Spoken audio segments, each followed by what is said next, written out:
పూర్వక నమస్కారాలు తెలియజేసుకుంటా ఉన్నాం. సో ఈ రోజు మనము ఈ ఎస్టీ రిజర్వేషన్ కోసం ప్రతి ఒక్కరు కూడా ఇంట్లో ఉన్న ప్రతి ఒక్కరు కూడా పోరాడితేనే మనం గవర్నమెంట్ కు ఈరోజు సమాధానం అనేది చెప్పుకోవాల్సిన పరిస్థితి ఉంది. మరి ముఖ్యంగా చాలా మంది ఇప్పుడున్నటువంటి బోయలు చాలా మంది కూడా సో గ్రామ స్థాయిలో ఉండే వాళ్ళు కొంతవరకు భయపడతా ఉన్నారు. సో ఇక్కడికి మీటింగ్లు రావడం వల్ల ఏమైతుందో, సో వాళ్ళు ఏం చేస్తారో, మళ్ళీ ఈ విధంగా చాలా మంది కూడా కొంతమంది భయపడే స్టేజ్ లో కూడా ఉన్నారు. సో మరి దీనికి ఒక ఎగ్జాంపుల్ గా సో ఇప్పుడు ఉన్నటువంటి తెలంగాణ ముఖ్యమంత్రి మన బోయల గురించి చాలా గొప్ప కొటేషన్ కూడా చెప్పడం జరిగింది.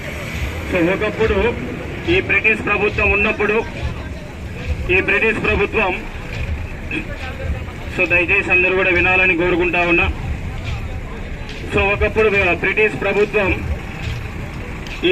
ప్రభుత్వానికి ఈ స్వాతంత్ర సమరయోధులైనటువంటి మన వాల్మీకులు చాలా మంది కూడా ఈ బ్రిటిష్ ప్రభుత్వానికి వ్యతిరేకంగా సో వాళ్ళ యొక్క ప్రాణాలు అంటే తల తెగిపడినప్పటికీ కూడా వాళ్ళు ప్రాణం ఉన్నంత వరకు కూడా పోరాడినటువంటి ఏదైనా ఒక కులం ఉందా అంటే కేవలం మన బోయ కులం అనేసి ఇప్పుడు ఉన్నటువంటి తెలంగాణ ముఖ్యమంత్రి మన గురించి చెప్పినటువంటి గొప్ప మాటలు ఇవి.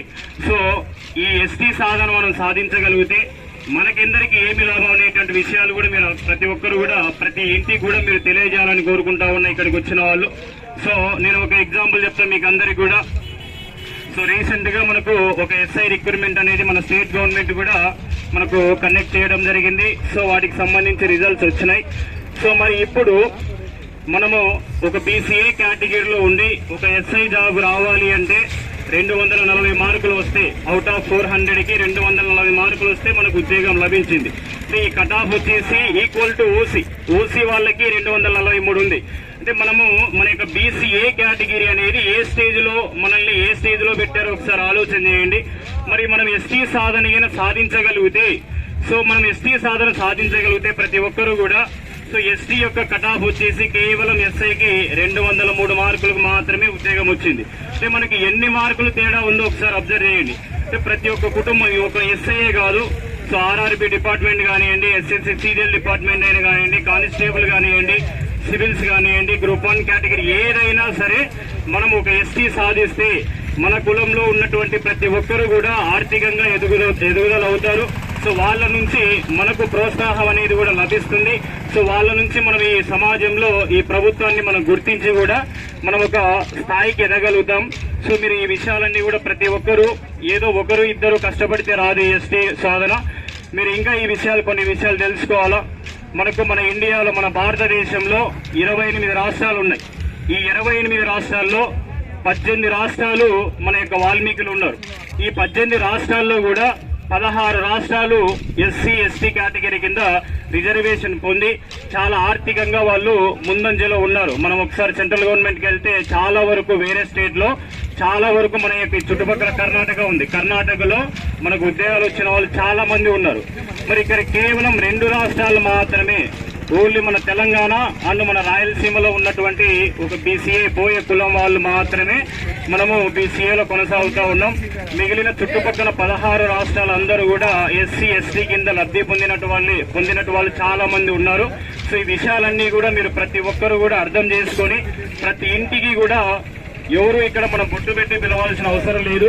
ఈ రోజు మనం కష్టపడితే సో రేపు మీరు కంపల్సరీగా మీ యొక్క ఫ్యామిలీలో మీరు ఒక గవర్నమెంట్ ఎంప్లాయీని మీరు సృష్టించుకోవచ్చు. సో ఈ సభాముఖంగా నేను అందరికి కూడా తెలియజేస్తా ఉన్నా, ఈ రోజు మనము కష్టపడితేనే రేపటి తరాలకి మన ఫ్యామిలీలో మనం కూడా ఆర్థికంగా ఎదుగుదలై మనం కూడా ఈ సమాజంలో మనవంతు పాత్రగా ఒక మంచి పొజిషన్ లో ఉండడానికి చాలా వరకు మనం దోహదపడినట్టు అవుతుంది.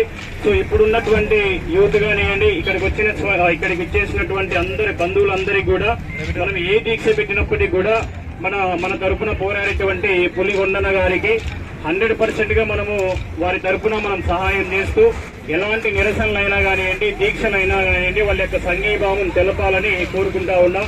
ఇంకొక విషయం మీరు గుర్తుపెట్టుకోవాలి, మన బోయలు ఒక గ్రామంలో చూసుకుంటే ఏ రెడ్డి అయినా కానివ్వండి, ఏ పొలిటీషియన్ అయినా కానివ్వండి, మన వెంట లేకుండా ఎవరైనా ముందుకు వెళ్తారా అనేసి మిమ్మల్ని నేను అడుగుతా ఉన్నా. ఈ విషయాలు బాగా గుర్తుపెట్టుకోండి.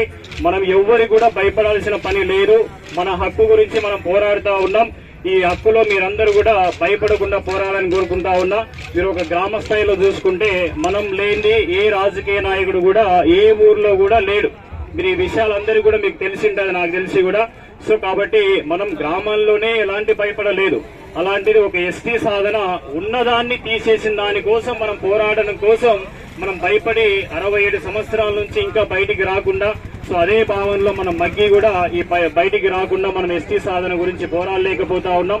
కనీసం ఇప్పటికైనా మనం కళ్ళు తెరిచి ఈ ఎస్టీ సాధన గురించి ప్రతి జిల్లాలో కూడా ప్రతి ఒక్కరు కూడా అందరూ కూడా తెలుసుకొని దీని గురించి పోరాడితే మాత్రం బాగుపడేది మన యొక్క క్యాస్టే, బాగుపడేది కేవలం మన యొక్క క్యాస్టే. ఓన్లీ బీసీఏ అంటే మాత్రం 100 కులాలు ఉన్నాయి. 100 కులాల్లో మనం బీసీఏలో ఉన్నాం.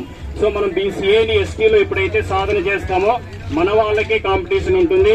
మన కుటుంబంలో ఎవరు బాగుపడినా కూడా రేపొద్దున మనము 100% గా వాళ్ళు కూడా మనకు సహాయం చేస్తారు. మీరు ఏ ఆఫీస్కి వెళ్ళినా కూడా మన యొక్క ఉద్యోగస్తులు ఉంటే మనకు డెఫినెట్ గా వాళ్ళు ప్రోత్సహిస్తారు. కాబట్టి సో దయచేసి ప్రతి ఒక్కరు కూడా అర్థం చేసుకొని అందరూ కూడా ముందుకు రావాలని కోరుకుంటూ మీకు ఇచ్చినటువంటి అవకాశాన్ని సో అందరికి కూడా ధన్యవాదాలు తెలియజేసుకుంటూ, సో పేరు పేరున ప్రతి ఒక్కరికి కూడా హృదయపూర్వక నమస్కారాలు తెలియజేసుకుంటా ఉన్నా. సో జై వాల్మీకి, జై వాల్మీకి, జై వాల్మీకి. నెక్స్ట్ నాగేశ్వర మాట్లాడుతున్నారు.